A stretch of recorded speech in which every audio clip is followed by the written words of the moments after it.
Welcome back to Baby Ellis's Stories. We now return to Treasure Island by Robert Louis Stevenson. Part 5, My Sea Adventure. Chapter 25, I Strike the Jolly Roger. I had scarce gained position on the bowsprit when the flying jib flapped and filled upon the other tack, with a report like a gun. The schooner trembled to her keel under the reverse, but next moment the other sail still drawing, the jib flapped again, the jib flapped back again and hung idle.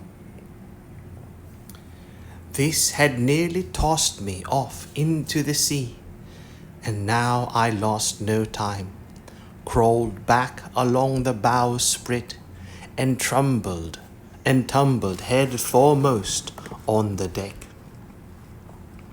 I was on the lee side of the forecastle, and the mainsail, which was still drawing, concealed from me a certain portion of the after deck. Not a soul was to be seen. The planks, which had not been swabbed since the mutiny,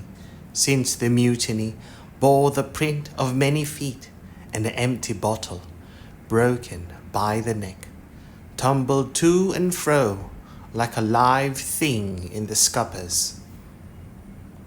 Suddenly, the Hispaniola came right into the wind. The jibs behind me cracked aloud. The rudder slammed to. The whole ship gave a sickening heave and shudder, and at the same moment the main boom swung inboard, the sheet groaning in the blocks, and showed me the lee after deck. There were 2 watchmen, sure enough, red cap on his back, as stiff as a handspike, with his arms stretched out like those of a crucifix, and his teeth showing through his open lips. Israel hands propped against the bulwarks, his chin on his chest, his hands lying open before him on the deck, his face as white under its tan as a tallow candle. For a while the ship kept bucking and sidling like a vicious horse, the sails filling now on one tack, now on another, and the boom swinging to and fro till the mast groaned aloud under the strain. Now and again, too, there would come a cloud of light sprays over the bulwark, and a heavy blow of the ship's bows against the swell. So much heavier weather was made of it by this great rigged ship than by my homemade lopsided Coracle, now gone to the bottom of the sea. At every jump of the schooner, Redcap slipped to and fro, but what was ghastly to behold, neither his attitude nor his fixed teeth disclosing grin was anyway disturbed by this rough usage.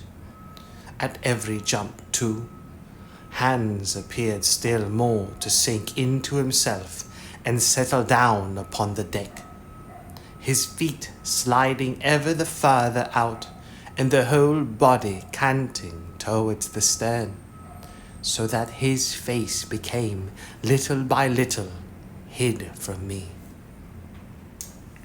And at last I could see nothing beyond his ear, and the frayed ringlet of one whisker.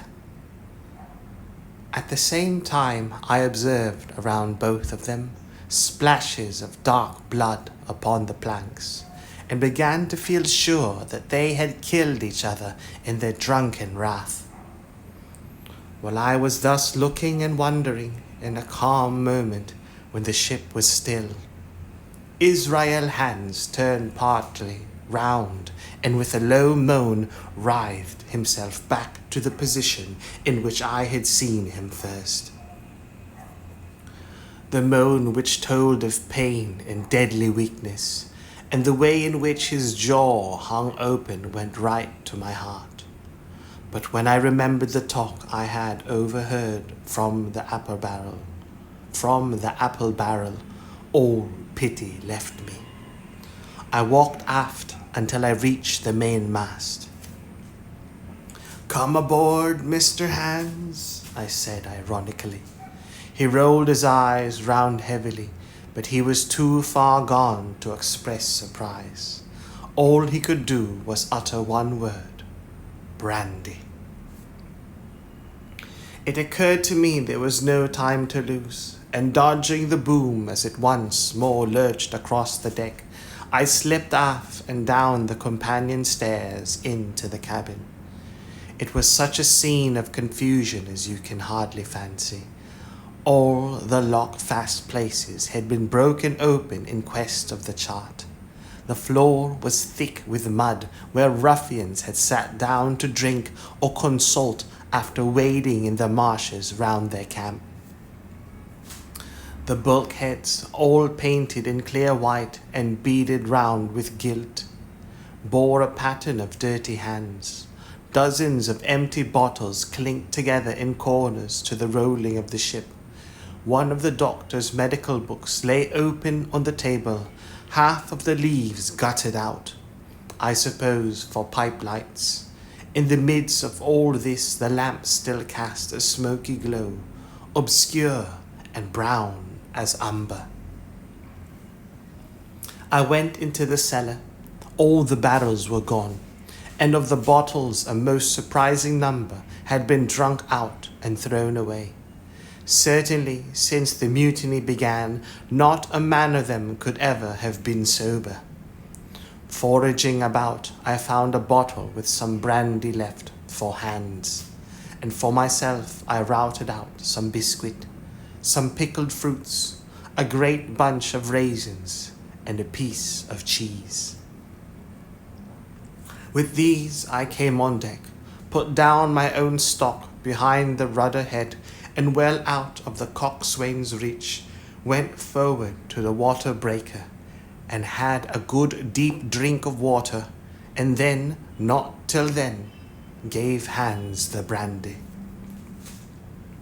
He must have drunk a gill before he took the bottle. From his mouth. "Aye," said he, "by thunder, but I wanted some o' that." I had sat down already in my corner and begun to eat. "Much hurt?" I asked him. He grunted, or rather, I might say he barked. "If that doctor was on board," he said, "I'd be right enough in a couple of turns. But I don't have no manner of luck, you see, and that's what's the matter with me. As for that swab, he's good and dead he is," he added, indicating the man with the red cap. "He warn't no seaman anyhow. And where might you have come from?" "Well," said I, "I've come aboard to take possession of this ship, Mr. Hands, and you'll please regard me as your captain until further notice." He looked at me sourly enough, but said nothing. Some of the colour had come back into his cheeks, though he still looked very sick and still continued to slip out and settle down as the ship banged about. "By the by,"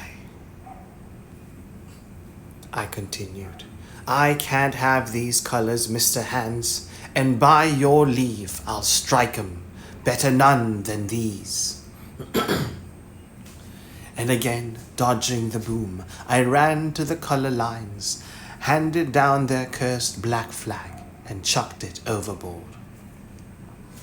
"God save the King," said I, waving my cap, "and there's an end to Captain Silver." He watched me keenly and slyly, his chin all the while on his breast. I reckon, he said at last, I reckon, Captain Hawkins, you'll kind of want to get ashore now. Suppose we talks. Why, yes, says I, with all my heart, Mr. Hans. Say on. And I went back to my meal with a good appetite. This man, he began, nodding feebly at the corpse. O'Brien were his name, a rank Irelander. This man and me got the canvas on her, meaning for to sail her back. Well, he's dead now. He is, as dead as bilge. And who's to sail this ship? I don't see. Without I gives you a hint, you ain't that man as far as I can tell. Now look here, you gives me food and drink, and an old scarf or handkercher to tie my wound up you do, and I'll tell you how to tail her, and that's about square all round, I take it. I'll tell you one thing, says I. I'm not going back to Captain Kidd's anchorage.